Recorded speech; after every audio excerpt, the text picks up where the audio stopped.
Baik, assalamualaikum warahmatullahi wabarakatuh. Selamat pagi semuanya, sehat semuanya ya. Alhamdulillah. Hari ini kita akan melanjutkan tentang mereview ya RPP yang sudah kalian kirim beberapa waktu yang lalu. Nah, ini nanti saya akan mengambil beberapa sampel dari RPP yang sudah kalian kirim ya. Harapannya nanti beberapa sampel dari mahasiswa yang sudah kita review bersama-sama ini dapat mewakili mahasiswa yang lain untuk dapat dilakukan perbaikan dari RPP-nya masing-masing. Ya, baik, ini saya ambil sampel yang pertama, melanjutkan yang kemarin. Ini saya acak ya, kemarin ini Mbak Dewi yang kemarin sudah kita awali ya sedikit. Ini saya lanjutkan untuk mereview RPP-nya Mbak Dewi. Nanti kita awali dari awal lagi. Ya, baik, sudah dapat dilihat semuanya ya. Baik. Beberapa waktu yang lalu kita sudah membahas tentang bagaimana sih cara membuat mengisi form-form yang ada di RPP yang sudah RPP kurikulum 2013 yang sudah disederhanakan dan kalian sudah mengirim tugas dan ini kita review bersama-sama. Baik, yang pertama, nah ini perlu diperhatikan bahwa yang pertama adalah kita tulis judulnya dulu. Kita tulis ini apa, silabus atau RPP atau apa. Nah, kalau kita buat RPP ya ditulis saja judulnya di atas. Ini sudah benar ya, sudah sesuai rencana pelaksanaan pembelajaran. Jadi ini tetap harus ditulis ya. Ini untuk menunjukkan bahwa oh ini adalah RPP begitu. Ya, rencana pelaksanaan pembelajaran. Sudah. Nah, sekarang kita ke bawahnya. Kita ke bawah ada identitas ya. Baik, kita awali dari nama sekolah. Ini sudah ditulis MTS Raudatul Ulum Suawal. Nah, ini sudah sesuai ya. Jadi kalau misalkan menulis nama sekolah, memang baiknya itu harus disertai dengan nama desa atau nama kota. Misalnya seperti ini, MTS Raudatul Ulum Suawal. Kenapa Bu harus ditulis Suawal begitu ya? Karena tidak menutup kemungkinan ada nama sekolah yang sama. Misalnya ada MTS Raudatul Ulum di Bate misalkan. Misal loh ya, ini misal. Jadi di sini harus ditulis. MTS Raudatul Ulum mana? Oh Suawal. Oh misalkan tahunan atau mana. Nah itu harus ditulis ya. Ini sudah sesuai. Selanjutnya adalah mata pelajaran. Ini mata pelajaran fikih ya. Kelas berapa? Kelas 8 semester ganjil. Coba kita lihat lagi ke alokasi waktunya. Baik, alokasi waktu adalah 2 kali 40 menit. Nah, ini coba diperhatikan semuanya. Kenapa dikali 40 menit? Kenapa tidak dikali 45 menit atau 35 menit? Ya, betul sekali ya. Jadi, karena ini kita ngajarnya di MTS. Nah, kalau MTS, SMP itu ketentuannya adalah untuk alokasi waktu 2 kali 40 menit ya. Diperhatikan semuanya. Tapi kalau kita misalnya ngajar di SD atau MI, itu ketentuannya adalah alokasi waktu 2 kali 35 menit. Beda lagi kalau misalnya kita ngajar MA, SMA atau SMK, itu beda lagi. Nanti alokasi waktunya dikalikan 2 kali 45 menit. Begitu bisa dipahami ya. Jadi ini karena kita ngajarnya di MTS, sehingga di sini untuk alokasi waktunya ditulis 2 kali 40 menit. Ini sudah sesuai. Baik, selanjutnya kita lihat ya, ini KD. Nah, KD. Di sini ditulis KD-nya yang diambil Mbak Dewi adalah 3.3 dan 4.3. Ada yang masih ingat untuk mengambil KD, kita itu mengambilnya di mana? Ini kan kita ngajarnya di madrasah, berarti acuan untuk menuliskan atau mengambil KD itu dari mana? Betul sekali, dari KMA nomor 183 tahun 2019 ya. Jadi ngambilnya KD, untuk mengambil KD ini ya, kok bisa 3.3 dan 4.3 ini apa bunyinya? Dari mana mengambilnya? Nah, ini dari KMA nomor 183 tahun 2019 karena kita ngajarnya di madrasah. Jadi kurikulum madrasah itu diatur di KMA nomor 183 tahun 2019. Coba diperhatikan, ini KD yang diambil Mbak Dewi adalah KD nomor 3.3 dan 4.3. Nah, sekarang kita cocokkan 3.3 dan 4.3 itu bunyinya bagaimana sih? Nah, kita lihat di KMA nomor 183. Ya, sebentar saya share dulu KMA-nya.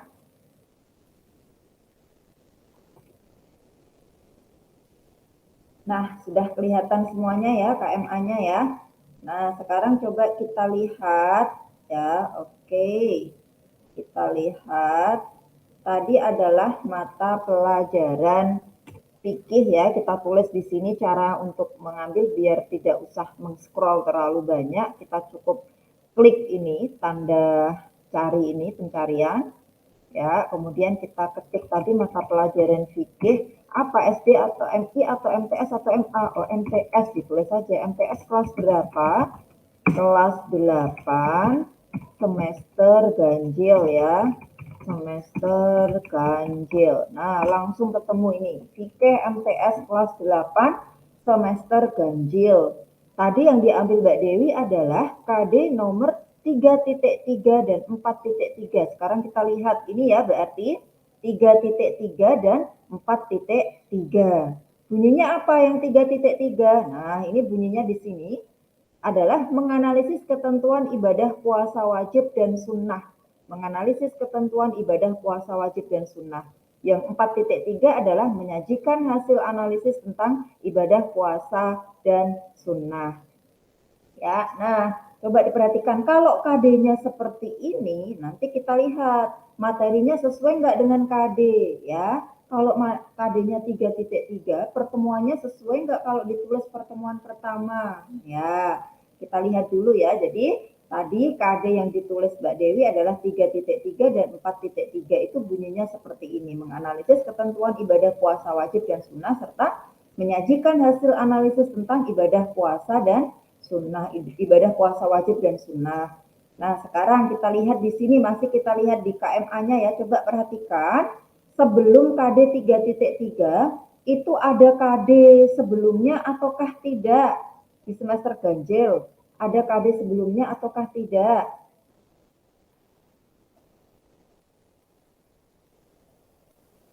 Baik ya, jadi memang sudah ada 3.1 dan 3.2 ya. Sudah ada KD sebelumnya 3.1 dan 3.2. Nah, tadi di RPP-nya Mbak Dewi ya itu ditulis di pertemuan pertama. Pertemuan keberapa? Pertemuan pertama. Nah, sesuai nggak kalau misalkan Mbak Dewi ambil KD 3.3 dan 4.3 itu disampaikan pada pertemuan pertama? Betul sekali, jadi kurang tepat ya. Kenapa demikian? Karena sebelum KD 3.3 itu sudah ada KD 3.1 dan 3.2 ya, sudah ada KD 3.1 dan KD 3.2. Nah, berarti logikanya kalau sudah ada KD sebelumnya kan berarti sudah ada pertemuan sebelumnya di semester ganjil ini ya. Di semester ganjil ini sudah ada KD sebelumnya, sudah ada pertemuan sebelumnya. Karena misalnya ini 3.1 kan tidak semua KD, satu KD itu tidak harus dicapai dalam satu kali pertemuan, tetapi boleh lebih ya, boleh lebih ya. Misalnya tergantung muatan materi yang ada di dalamnya, tergantung muatan materi yang ada di dalamnya ya. Misalkan ya ini KD 3.1, KD 3.1 ya. KD 3.1 itu dicapai dalam 2 kali pertemuan. Berarti sudah ada pertemuan pertama dan pertemuan kedua, yaitu KD-nya 3.1 dan 3.1 itu 2 kali pertemuan, berarti sudah ada pertemuan pertama dan pertemuan kedua. Selanjutnya KD 3.2 misalnya juga 2 kali pertemuan. Berarti kan sudah ada 4 pertemuan. Pertemuan 1 dan 2, kemudian pertemuan 3 dan 4 ya. Berarti kalau KD 3.3 itu berarti kalau misalnya tadi 3.1 dan 3.2 itu masing-masing 2 kali pertemuan, berarti kalau KD 3.3 itu pertemuan keberapa? Benar sekali, pertemuan kelima ya, pertemuan kelima. Jadi bukan pertemuan ke-1 di semester ganjil ini. KD 3.3 diajarkan disampaikan pada pertemuan ke-5. Begitu ya. Nah, coba kita lihat dulu RPP-nya lagi, RPP-nya Mbak Dewi, kita lihat lagi. Nah, ini RPP-nya Mbak Dewi ya. Ini untuk pertemuannya ya, berarti pertemuan kelima sesuai dengan penjelasan yang sudah kita bahas tadi. Pertemuan kelima misalnya ya, karena ini KD-nya 3.3, sebelumnya sudah ada KD. Jadi tidak mungkin diajarkan pada pertemuan pertama ya. Baik, bisa dipahami ya untuk menentukan pertemuan ke-nya ini ya. Oke.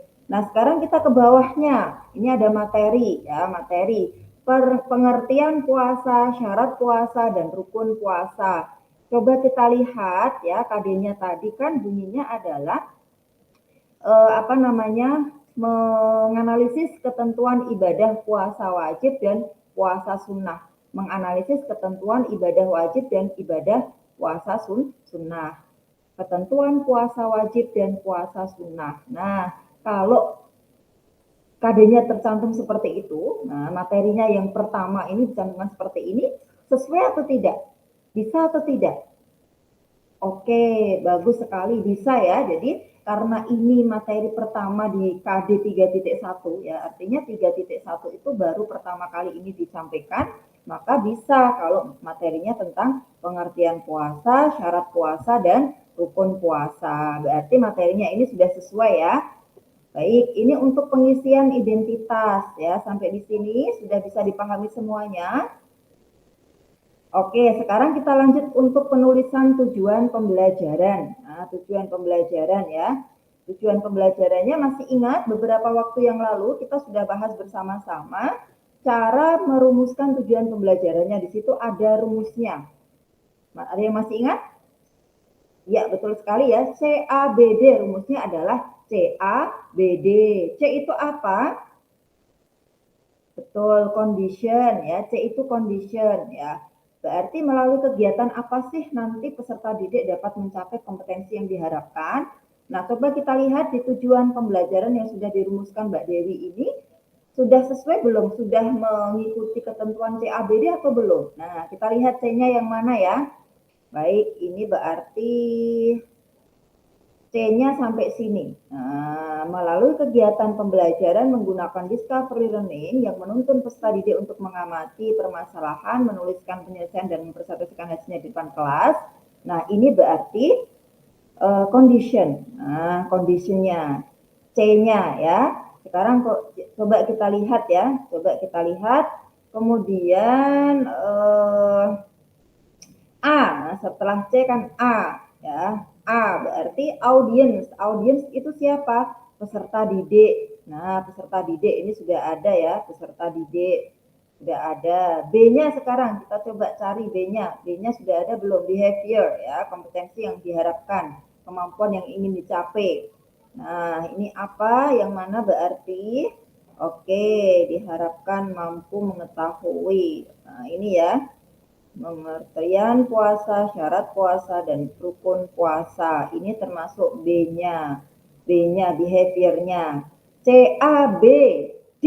Nah, D-nya degree. Degree-nya ini yang belum ada ya, punya Mbak Dewi ya. Jadi ini degree-nya belum ada.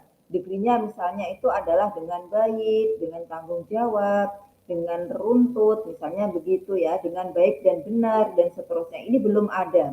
Ini belum ada D-nya. Ya, jadi untuk merumuskan tujuan pembelajaran itu minimal mencakup CABD ya, CABD. CABD. Oke, bisa dipahami untuk perumusan tujuan ini. Baik, sekarang coba kita lihat langkah-langkah pembelajarannya. Medianya ada lembar kerja siswa, lembar penilaian, LCD, alatnya ada spidol, laptop, buku fikih ya. Oke, pendahuluan coba kita lihat, guru memberi salam, mengecek kehadiran, menyampaikan tujuan, garis besar. Nah, kegiatan literasi ini mengamati, peserta didik diberi motivasi dan panduan untuk melihat, mengamati, membaca, dan menulis. Nah, ini coba diperhatikan, Mbak Dewi, mohon diperbaiki semuanya karena ini masih masih sama persis dengan apa yang saya contohkan waktu itu, dan ini hanya tinggal diganti. Ini buatlah yang sesederhana mungkin ya. Peserta didik di beberapa kelompok untuk ini masih sama dengan yang punya yang saya share kemarin contohnya ya. Jadi ini nanti mohon bisa diperbaiki, diperhatikan semuanya ya, diperhatikan. Jadi nanti untuk menuliskan langkah-langkah pembelajarannya, Bayangkan saja, kalian membayangkan dulu, wah saya membayangkan saya nanti ngajarnya seperti ini, anak-anak saya minta seperti ini, kemudian tuangkan dalam kegiatan pembelajaran di sini. Anak-anak saya minta untuk, ya sudah tulis saja di situ. Jadi ya, jangan terpaku pada contoh yang saya berikan kemarin. Jangan terpaku pada contoh yang saya berikan kemarin, tapi kalian membayangkan dulu, besok saya ngajarnya itu seperti ini, anak-anak saya minta seperti ini. Begitu ya, Mas Mbak ya. Baik, ya ini berarti masih belum buat sendiri ya, masih hanya kopas punya saya kemarin, nanti mohon bisa diperbaiki. Saya akan melihat beberapa contoh dari RPP mahasiswa yang lain ya. Baik, kita coba lihat ya, ini ada salah satu RPP ya, yang sudah dibuat oleh teman kalian ya. Nah, ini mohon nanti yang buat ini, mohon bisa diperbaiki sesuai dengan format yang kemarin sudah kita share. Contohnya seperti itu, ini mulai dari atas identitasnya juga belum sesuai ya. Belum ada KD-nya, belum ada KD-nya. Mata pelajarannya sudah ada, kelas semester, alokasi waktunya. Ya, ini belum ada KD-nya di sini.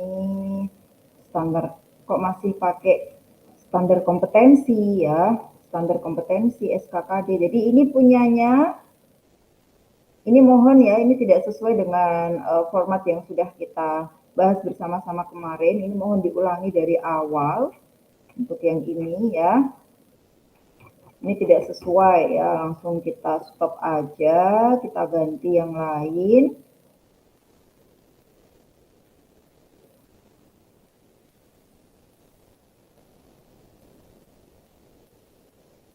Kita ganti yang lain ya. Ini contohnya punya Mas Viko. Ya, oke, punya Mas Viko. Kita coba lihat ya dari awal, judulnya sudah ada, rencana pelaksanaan pembelajarannya, sudah sekolahnya MI Mabadil Huda Banjaran, sudah sesuai ada nama desanya ya. Mata pelajaran fikih kelas 3 semester 2, alokasi waktunya 2 kali 35 menit. Nah, ini mohon diperhatikan, kenapa ini dikali 2 kali kenapa alokasi waktunya 2 kali 35 menit?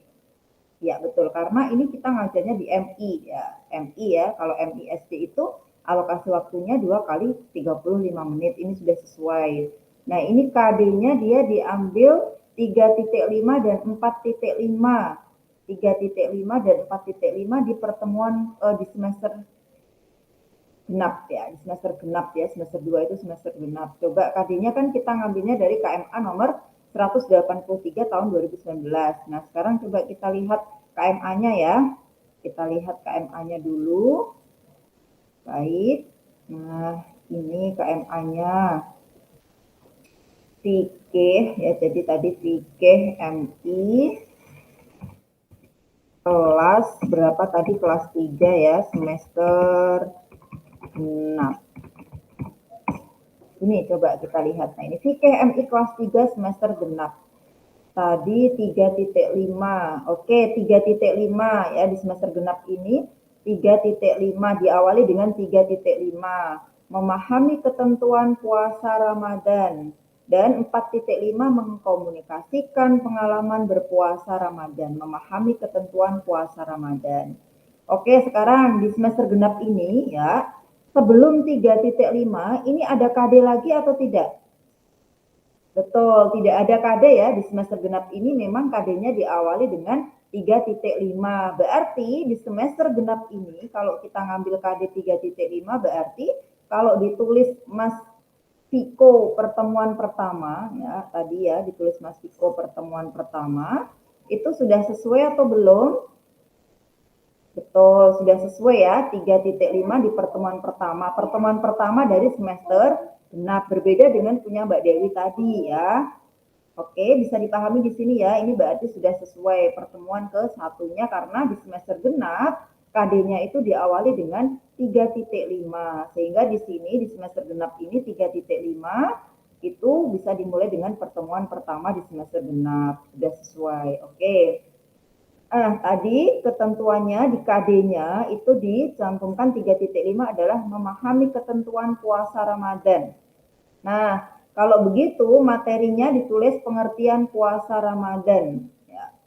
Pengertian puasa Ramadan di pertemuan ke-1 ya pada semester genap, pengertian puasa Ramadan. Kira-kira kalau pengertian saja ya, pengertian puasa Ramadan hanya pengertian puasa saja selama 1 kali pertemuan. Itu kira-kira kurang atau kebanyakan atau lebih? Nah, kalau hanya pengertian puasa saja masih kurang ya, harusnya ada rukunnya, ada syaratnya. Karena kalau 1 kali pertemuan selama 2 kali 35 menit membahas tentang pengertian puasa saja itu waktunya masih lebih ya. Oke, ini harusnya materinya tidak hanya pengertian puasa Ramadan, tetapi bisa ditulis ketentuan puasa Ramadan ya, yang di dalamnya nanti ada pengertian, ada rukun, ada syarat dan sebagainya. Ya, ini materinya perlu diperhatikan ya Mas Viko ya, karena kalau 1 kali pertemuan dengan waktu 2 kali 35 menit hanya membahas pengertian puasa Ramadan saja itu waktunya lebih banyak, waktunya akan lebih-lebih. Ya, sehingga di sini tidak cukup hanya membahas pengertian puasa saja, tapi bisa membahas syarat wajibnya, rukun puasanya dan yang lain ya. Jadi materinya di sini bisa ditulis ketentuan puasa Ramadan. Oke, bisa dipahami ya sampai di sini ya. Baik, sekarang kita lihat antara materi dengan tujuan pembelajarannya yang punya Mas Niko. Tujuan pembelajarannya ya. Oke, CABD, C-nya melalui kegiatan pembelajaran menggunakan Discovery Learning. Jadi ini masih banyak yang Kopas punya, contoh punya saya kemarin ya. Nanti mohon bisa dibuat sendiri. Dari contoh yang paling sederhana saja ya. Ini masih Kopas punya saya rata-rata. Oke. Sampai sini. Nah, sampai sini ini C ya, C-nya condition-nya. Oke. A-nya audiensnya.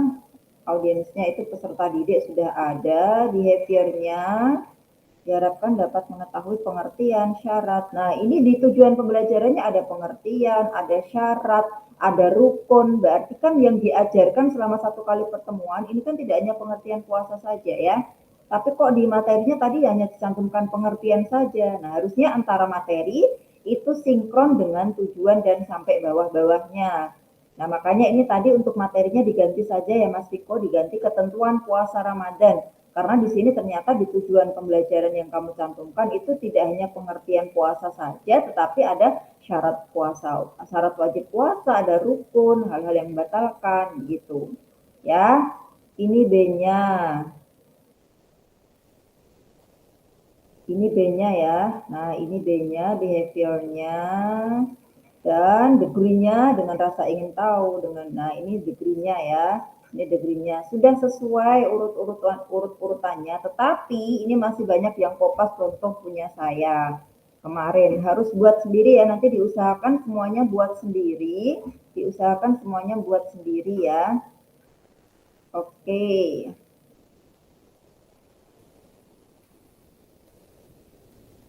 Sekarang coba kita lihat ke langkah-langkah pembelajarannya. Ini alat bahannya, pendahuluannya, kegiatan literasinya, critical thinking. Jadi ini masih sama, masih Kopas punya saya semua untuk yang kegiatan pembelajarannya, langkah-langkah pembelajarannya, terlebih pada kegiatan intinya ya.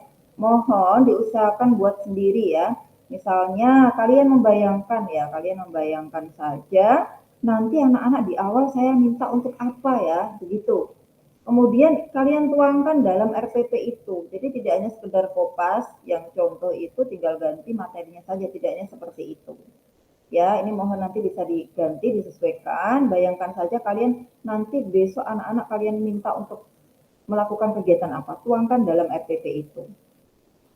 Begitu ya, dan untuk perumusan tujuan pembelajaran ya, coba saya contohkan yang lebih sederhana saja, tidak usah sampai hanya Kopas punya contoh yang sudah saya share kemarin.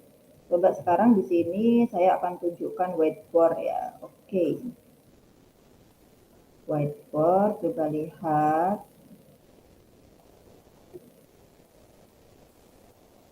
Baik. Oke, saya share screen whiteboard-nya. Nah, sudah kelihatan semuanya ya whiteboard-nya ya. cara merumuskan tujuan pembelajaran. Cara merumuskan tujuan pembelajaran. Coba bisa dilihat. Coba bisa dilihatnya. Tadi rumusnya adalah CABD, C condition. Melalui kegiatan apa sih? Ya, misalnya ya, contoh yang simpel sederhana juga boleh. Ini saya contohkan yang sederhana sekali untuk penulisan tujuan pembelajaran. Yang penting itu memang sesuai dengan materi yang akan dibahas, sesuai dengan KD, sesuai dengan nanti kegiatan yang mau dilakukan dengan peserta didik itu seperti apa. Misalnya ya, melalui kegiatan pembelajaran, misal ini contoh ya. Nah, ini untuk merumuskan tujuan pembelajaran. Melalui kegiatan pembelajaran dengan menggunakan ya misalnya metode apa namanya metode jigsaw. Nah, boleh kok misalkan tidak harus menggunakan discovery learning langsung secara umum seperti itu, misalkan spesifik kita ke penggunaan metode itu boleh melalui kegiatan pembelajaran dengan menggunakan metode jigsaw. Nah, itu boleh misalnya koma ya peserta didik ini berarti audiensnya ya peserta didik. Nah kita ke CAB behaviornya diharapkan mampu mengetahui dan memahami pengertian puasa, kemudian syarat puasa, misalnya ya syarat puasa, rukun puasa, dan hal-hal yang membatalkan puasa. Misal ini contoh ya, membatalkan puasa. Mampu mengetahui dan memahami pengertian puasa, syarat puasa, rukun puasa, dan hal-hal yang membatalkan puasa. Ini berarti ya, tadi saya warnai yang berbeda saja. Oke. Nah, CAB, nah sekarang D-nya dengan baik dan benar atau dengan penuh tanggung jawab misalnya. Disesuaikan ya. Ini contoh sederhana. Seperti ini saja boleh Bu? Boleh. Yang penting kalian buat sendiri. Jadi nanti harapannya mulai dari atas tujuan sampai ke langkah-langkah itu kalian coba rumuskan sendiri. Tidak hanya sekedar kopas contoh yang sudah saya share kemarin terus kalian mengganti nama mata pelajarannya, tidak hanya sekedar itu. Tapi coba kalian rumuskan seperti ini. Ya, bisa dipahami semuanya. Nanti saya mohon kalian rumuskan untuk mulai dari tujuan sampai ke langkah-langkahnya sesuai dengan yang kalian pahami, sesuai dengan apa yang kalian akan lakukan di kelas besok begitu. Kalian bayangkan sambil kalian tuangkan dalam bentuk RTP. Ini minimal tujuan pembelajaran secara sederhana seperti ini boleh, tidak harus seperti yang kemarin saya contohkan yang agak kompleks begitu ya. Yang hanya seperti ini boleh, yang penting ini sudah mencakup CABD. Ya, bisa dipahami semuanya ya. Jadi nanti mohon bisa disesuaikan ya, sesuai dengan materinya apa, metode yang kalian gunakan seperti apa. Nah, misalnya di sini tujuan pembelajarannya sudah saya cantumkan dengan menggunakan metode jigsaw ya, metode jigsaw. Berarti nanti di kegiatan pembelajaran harus menunjukkan di situ ada langkah-langkah penggunaan metode jigsaw. Kegiatan yang dilakukan oleh peserta didik itu loh nanti harus ada menunjukkan metode jigsaw-nya. Bisa dipahami sampai di sini untuk merumuskan tujuan pembelajaran. Jadi bisa dibuat sederhana seperti ini contohnya. Tidak harus seperti yang saya contohkan kemarin yang kompleks begitu ya. Nanti harapannya bisa diperbaiki semuanya.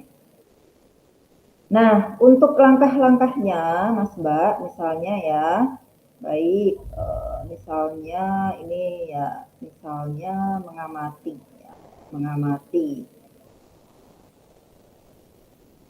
Sebentar. Oke, mengamati ya, mengamati. Misalnya ini kita buat warna hijau. Oke. Misalnya ya di kegiatan critical thinking ya, di kegiatan literasi, misalnya di kegiatan literasi dulu, misalnya saya menggunakan metode jigsaw, materinya tentang ketentuan puasa.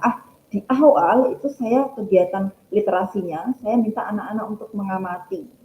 Mengamati apa di situ? Oh, iya, saya minta anak-anak untuk membaca dulu materi yang ada di buku misalnya. Boleh kok mengamati, ya langsung ditulis saja kegiatan literasinya misalnya ya. Kegiatan literasinya, bentar, kegiatan literasinya atau mengamatinya, literasi, membaca kan termasuk kegiatan mengamati. Nah, langsung ditulis saja. Peserta didik, saya minta apa ya di awal ya sebelum masuk eh, ke pembahasan yang lebih lanjut lagi. Oh, saya minta anak-anak untuk membaca dulu materinya, mengamatinya. Peserta didik diminta membaca gitu misalnya ya, membaca materi tentang apa tadi, ketentuan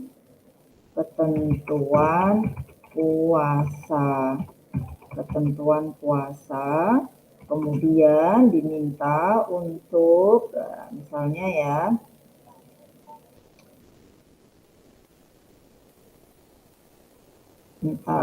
ini sudah share screen ya, oke. Kegiatan literasi mengamati, misalnya peserta didik diminta membaca materi tentang ketentuan puasa, kemudian mereka diminta juga untuk menuliskan kembali misalnya, atau cukup ini dulu misalnya, ini contoh yang sederhana ya, peserta didik diminta membaca materi tentang ketentuan puasa dan mencatat hal-hal yang memang kurang paham misalnya ya, dan menuliskan hal-hal yang belum dipahami misalnya, ini kegiatan literasi cukup seperti ini misalnya ya, ketentuan puasa, atau ini langsung mengarah ke pengertian puasa, syarat puasa, rukun puasa misalnya begitu ya. Jadi setelah anak-anak membaca dan menemukan hal yang belum dipahami, nah saya beri kesempatan mereka untuk bertanya, kegiatan bertanya, menanya. Nah, langsung ditulis lagi yang berikutnya, begitu seterusnya. Jadi bayangkan kalian itu memang, kalian bayangkan dulu langkah-langkahnya, baru kalian tuangkan. Kegiatan menanya, ini kegiatan menanya ya, kegiatan menanya.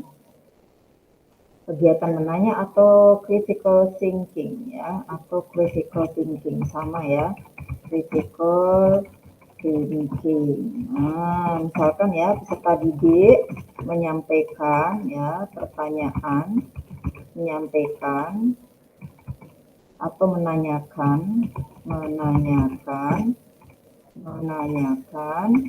materi yang belum dipahami, kemudian dibahas bersama-sama, kemudian dibahas bersama-sama dengan pendidik ya, dan peserta didik yang lain, misalnya begitu. Nah, ini contohnya, Nah, ketika saya tadi menuliskan ini kan saya membayangkan alurnya begitu, sehingga jelas di situ. Nah, ini contoh, buatlah seperti ini. Kalian bayangkan dulu, baru kalian tuangkan. Kalau sudah itu anak-anak saya minta ngapain ya, terus tuangkan. Saya minta ngapain ya, terus tuangkan. Begitu caranya ya. Jadi jangan terpaku pada contoh yang kemarin sudah saya share. Jadi belajar untuk membuat sendiri, mulai dari tujuan tadi, kegiatan pembelajarannya, ini yang contoh sederhana. Silakan nanti dibuat seperti ini contoh sederhana. Baik, bisa dipahami semuanya ya. Oke.